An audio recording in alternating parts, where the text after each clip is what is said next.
आज के लेक्चर में हम डिस्कस करेंगे गेट 2012 मैथमेटिक्स के टोपोलॉजी के क्वेश्चंस। ओके, यानी गेट 2012 में मैथमेटिक्स में जो टोपोलॉजी के क्वेश्चंस हैं हम सिर्फ उनको डिस्कस करेंगे इस लेक्चर में। ओके, एक इम्पोर्टेंट सजेशन यहाँ पे है, जिस बच्चे को भी टोपोलॉजी का कोई कंसेप्ट क्लियर नहीं है और उस फैक्ट को या उस कंसेप्ट को यहाँ पे यूज़ कर रहे हैं हम इन क्वेश्चंस को सोल्व करने के लिए, तो हमारे चैनल पे प्लेलिस्ट दिया हुआ है जिसमें जो टोपोलॉजी का सिलेबस गेट में आता है उसका कंप्लीट कोर्स फुल्ली एक्सप्लेन्ड है concept wise and result wise. तो जिस भी कंसेप्ट की आपको डेफिनेशन क्लियर नहीं है या आपको कोई रिजल्ट क्लियर नहीं है तो आप उसमें लेक्चर सीरीज़ में जाके, जहाँ पे टोपोलॉजी का कंप्लीट कोर्स डिस्कस किया हुआ है, वो बहुत सारे लेक्चर्स हैं वहाँ पे, और हर लेक्चर के साथ टॉपिक का डिस्क्रिप्शन दिया हुआ है कि उसके अंदर कौन सा टॉपिक और उसके रिजल्ट्स डिस्कस किए हैं। तो जिस भी टॉपिक में और उनके रिजल्ट्स में डाउट है तो आप उस लेक्चर को ज़रूर देखें और डाइजेस्ट करें, फिर इन प्रॉब्लम्स को सोल्व करें। प्रॉब्लम्स 80% तभी सोल्व हो जाती है जब आपको डेफिनेशन क्लियर है और रिजल्ट्स क्लियर हैं, तो पहले उनको क्लियर करें। आप 20% बाद में थोड़ा सा एनालिसिस, हमारी स्मार्टनेस यूज़ करनी होती है जिससे प्रॉब्लम सोल्व हो जाएगी।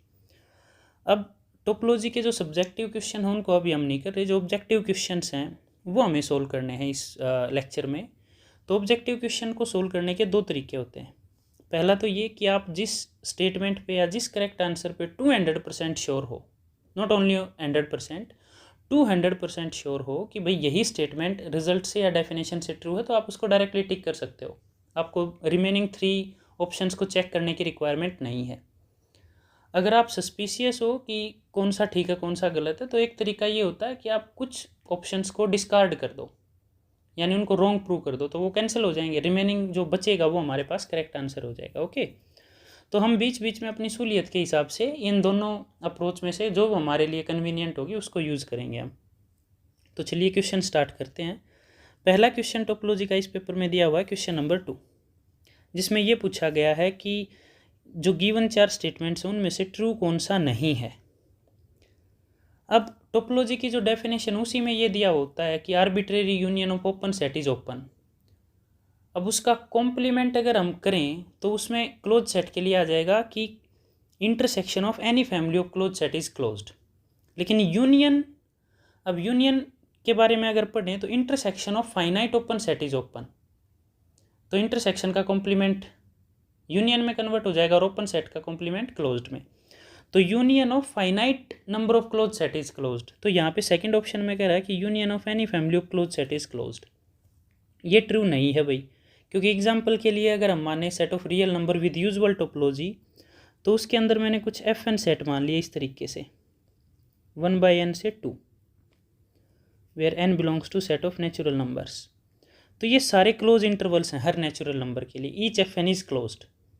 अब इनका यूनियन अगर हम करें, union of F N run from 1 to infinity, तो ये जो 1/n नंबर है ये 0 को अप्रोच कर रहा है, लेकिन 0 कभी भी अक्कर नहीं होगा। क्यों? क्योंकि n की ऐसी कोई वैल्यू नहीं है कि वो वैल्यू पुट करने के बाद 1/n हमें 0 वैल्यू मिल जाए, लेकिन 0 से बड़ा हर नंबर मिलेगा।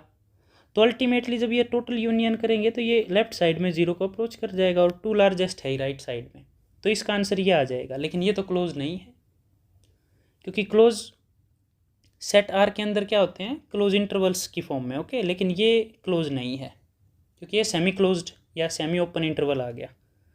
तो union of any family of close set is closed, ये तो गलत हो गया। वही वो पूछ रहा है कि कौन सी गलत है, यानी ट्रू नहीं है, तो इस केस में आंसर बी आ गया हमारा करेक्ट आंसर। ओके, अब हम चलते हैं सेकंड क्वेश्चन पे, क्वेश्चन नंबर 3। ये भी टोपोलॉजी का ही क्वेश्चन है। इसमें भी 4 स्टेटमेंट्स दे रखी है हमें, उनमें से कौन सी 2 करेक्ट हैं। Which of the above statements are correct, question ये है which of the above statements are correct.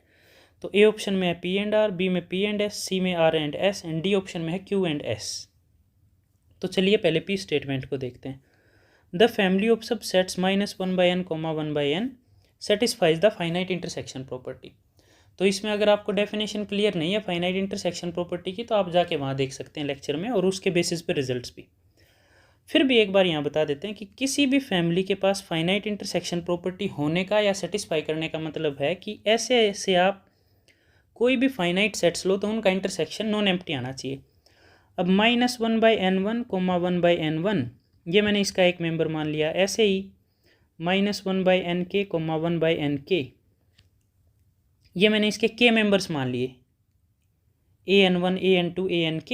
अब इनका इंटरसेक्शन करना है, तो ये इंटरसेक्शन क्या आ जाएगा हमारे पास, जो एन के लार्जेस्ट होगा, जो एन के लार्जेस्ट होगा 1/n के उतना स्मॉलेस्ट होगा। तो जो n1 n2 nk में लार्जेस्ट है वो सब के इंटरसेक्शन में कॉमन आ जाएगा, यानी -1/m, 1/m, where m is maximum of n1 up to nk। ये तो नॉन एम्प्टी इंटरवल है। तो इससे क्या कंक्लूड किया हमने कि ऐसे an कोई भी आप फाइनाइट उठाओ, के ऐसे सेट उठाओ, उनका इंटरसेक्शन हमेशा नॉन एम्प्टी आएगा। So this means this family satisfy या has finite intersection property, so P is correct. अब क्यू पे आते हैं। एक्स इन फाइनाइट सेट दे दिया, डी एक मेट्रिक दे दी जो डिस्क्रीट मेट्रिक दी हुई है, सेम के लिए 0 और पॉइंट सेम नहीं है तो distance 1। Metric space X D को कॉम्पैक्ट पूछ रहा है। अब कॉम्पैक्ट कौन होता है, जिसका हर एक open cover finite subcover रखता हो। तो इसका एक कवर मान लिया जिसमें सिंगलटन एक्स है, where X belongs to capital X, ये एक फैमिली मान ली। तो ये भैया एक्स का कवर है, दिस फैमिली इज कवर। अब ये ओपन सेट क्यों है, क्योंकि हर एक्स को आप 1/2 रेडियस की बॉल लिख सकते हो एक्स पॉइंट के अबाउट, इस डी मेट्रिक के रिस्पेक्ट में। क्यों, क्योंकि एक्स के अराउंड आप हाफ रेडियस की बॉल बनाओगे अगर, तो उसमें क्या कोई और वाई आएगा, अगर और वाई आ गया एक्स के अलावा तो उनकी डिस्टेंस तो 1 होनी चाहिए, लेकिन इसमें तो वो पॉइंट आएंगे जिनकी डिस्टेंस हाफ से कम है, यानी डिस्टेंस 0 है, तो ओनली एक्स आएगा। तो ये सारे सिंगलटन्स एक्स के अराउंड हाफ रेडियस की बॉल हैं, और हमें पता है मेट्रिक स्पेस में हर एक ओपन बॉल ओपन सेट होता है। तो ये सिंगलटन्स ओपन सेट की कलेक्शन आ गई जो एक्स को कवर करते हैं। तो ये ऐसे ऐसे इनफाइनाइट हैं। क्या इनमें से फाइनाइट एक्स को कवर कर सकते हैं? नो, क्योंकि एक्स तो इनफाइनाइट सेट है, राइट। सो एक्स इनफाइनाइट है तो इनमें से नहीं कर सकते, इसका मतलब ये कॉम्पैक्ट नहीं है। मीन्स हमें एक ओपन कवरिंग मिल गई सिंगलटन सेट की जो फाइनाइट में रिड्यूस नहीं हो सकती। So this space is not compact. R option दे रखा भाई, इन ए फ्रेचेट या T1 topological space every finite set is closed.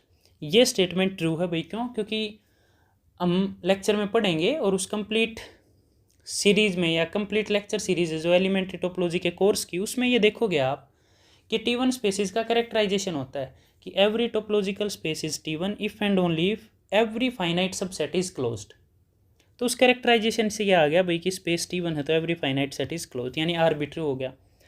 अब P ट्रू है, R ट्रू हो गया, P एंड S भी नहीं हो, मतलब P एंड R अगर सही है तो P एंड S नहीं हो सकता, it means P and R ही आएगा इसका करेक्ट आंसर।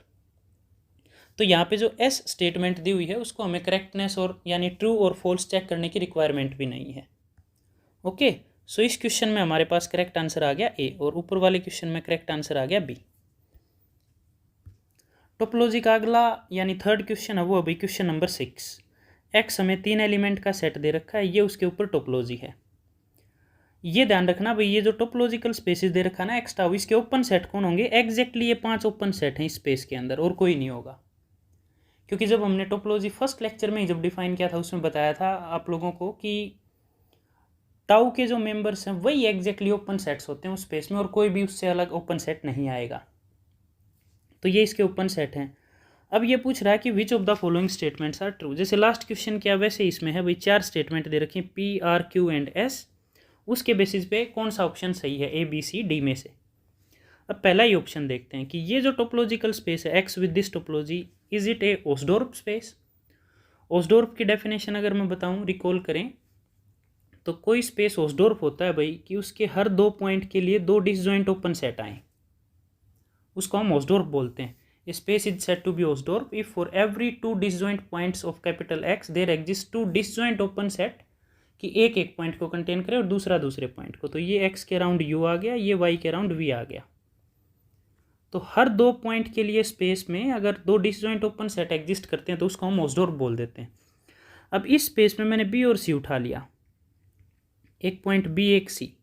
B को कंटेन करने वाले 2 सेट हैं B और AB, और C को कंटेन करने वाला ओनली एक ओपन सेट है X, यानी C X में ही है और किसी ओपन सेट में नहीं है।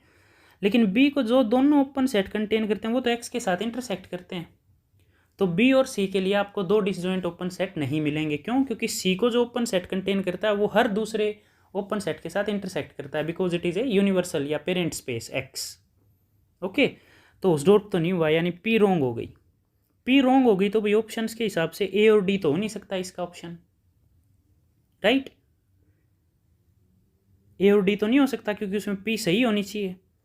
अब हम आर इन दोनों में है, बी और सी में, तो हम एस को चेक कर लेते हैं। अगर एस सही होगा तो ये हो जाएगा, नहीं होगा तो बी हो जाएगा ऑप्शन।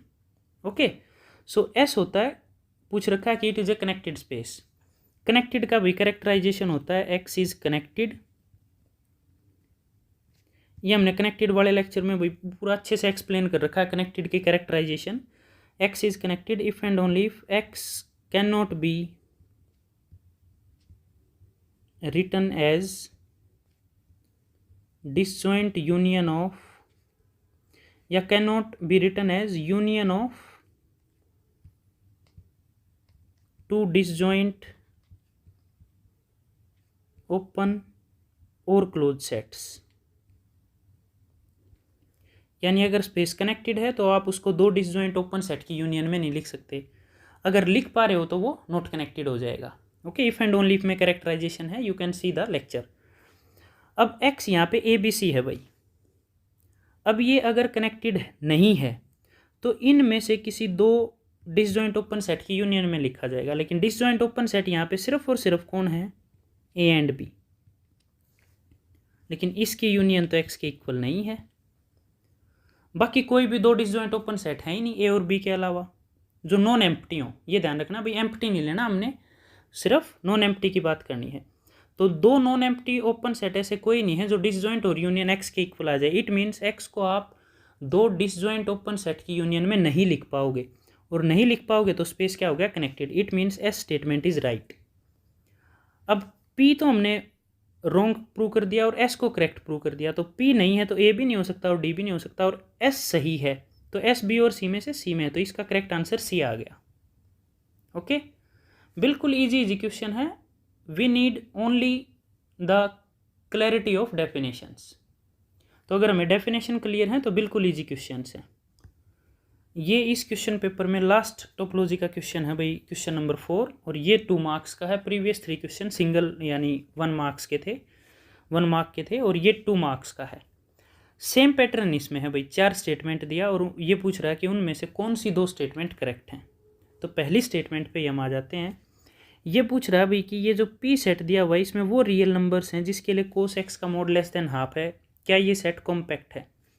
तो ये चारों के चारों एक्चुअली क्या दे रखे हैं, सब सेट ऑफ रियल नंबर्स, क्योंकि वो एक्स चूज करने जो रियल नंबर हैं और उन कंडीशन को सेटिस्फाई करते हैं जो हर सेट में कंडीशन दी हुई है। तो हर सेट किसका सब सेट है, सेट ऑफ रियल नंबर्स का। अब फर्स्ट सेट को ये पूछ रहा है कि वो रियल नंबर जिनके लिए cos X modulus less than equal to half है, क्या वो कॉम्पैक्ट होगा। तो कॉम्पैक्ट के लिए एक बार मैं बता देता हूँ भाई, रियल के नंबर क्लोज्ड, रियल के अंदर क्लोज एंड बाउंडेड, ये इक्विवेलेंट होता है कॉम्पैक्ट के। लेकिन मेट्रिक स्पेसिस में और टोपोलॉजी में ये ट्रू नहीं है। वहाँ हमें सिर्फ और सिर्फ क्या डेफिनेशन यूज करनी है कि every open covering has a finite सब कवर। लेकिन रियल के केस में हमें ये एडवांटेज है कि इक्विवेलेंट डेफिनेशन है कि कॉम्पैक्ट की जगह पे आप क्लोज्ड एंड बाउंडेड चेक कर सकते हो।